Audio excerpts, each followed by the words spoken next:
Leslie Feinberg is?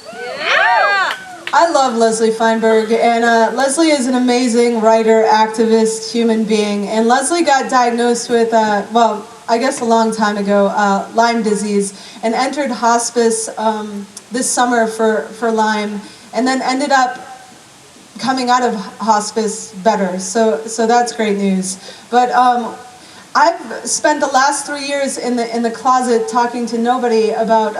I got diagnosed with Lyme 3 years ago, and I've been dissecting my own shame around it over the last few months, because it's one thing that I get up here and I talk about everything in my fucking life, and I've had too much shame around it to talk about it publicly. And so I've spent the last few months trying to dismantle that. And with Leslie entering hospice, I felt so out of integrity with myself not talking about it publicly anymore. So I had written this poem, I guess, about a year ago, and then I just started reading it a couple shows ago. And I actually read it for the first time in Los Angeles a couple of months ago. And so I'm going to read it to you all. This poem is called An Insider's Guide on How to Be Sick.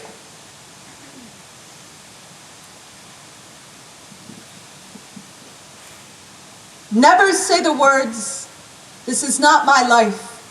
This pain that wastes you screaming into the muzzle of the night that woke your lover, chased you to another room, to another life, this fevered fainting, this tremoring chest, these lungs like a mangled kite, this panic like a cave of bats, this nurse drawing blood, wearing double gloves, this insurance doesn't cover that, this hurried paycheck of a doctor after doctor after doctor, this stethoscope that never hears your heart, this hospital bed, this fluorescent dark, this savior prescription with side effects worse than the disease is, please, let me have 1 month where I read more poems and warning labels. It's not knowing what the test will say, this pray, pray, pray, this airplane's medical emergency landing, this shame when you can't walk, shame when you can't fuck, shame when you're home alone sobbing on another Friday night. Say, this is my life.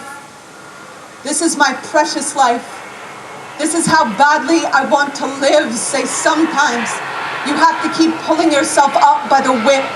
Take punch after punch to the face forward, to the head up, and still uncurl the fist of your grief like a warm blanket on the cool earth of your faith. Say every waiting room is the kiln where you will finally take shape to fit into the keyhole of your own gritty heart, to open mercy, to open your siren throat. Say every fever is a love note to remind you there were better things to be than cool. Fuck cool. Fuck every pair of skinny jeans so the months your muscles started atrophying to a size 2. Say fuck you to anyone who asks you if you eat enough. Say, how do you not know? That is so fucking rude. Remember, you never have an obligation to quiet the hurricane in your chest, especially on a day when another healthy person suggests you would feel so much better if you would just focus your breath into a Buddha beam of light, like that light would miraculously dissolve the knife that's been churning in your kidneys for the last 6 fucking months. Say, sunshine, please. Go back to your job at the aromatherapy aisle at Whole Foods and leave me alone. I know how to talk to God, and God does not expect me to use my inside voice. God knows how goddamn hard I am working to become a smooth stone so I can skip on my back across this red sea, so I can trust deep in my screaming bones. Everything is a lesson. Lesson number 1 through infinity. You will never have a greater opportunity to learn to love your enemy than when your enemy is your own red blood. Truce is a word made of velvet. Wear it everywhere you go.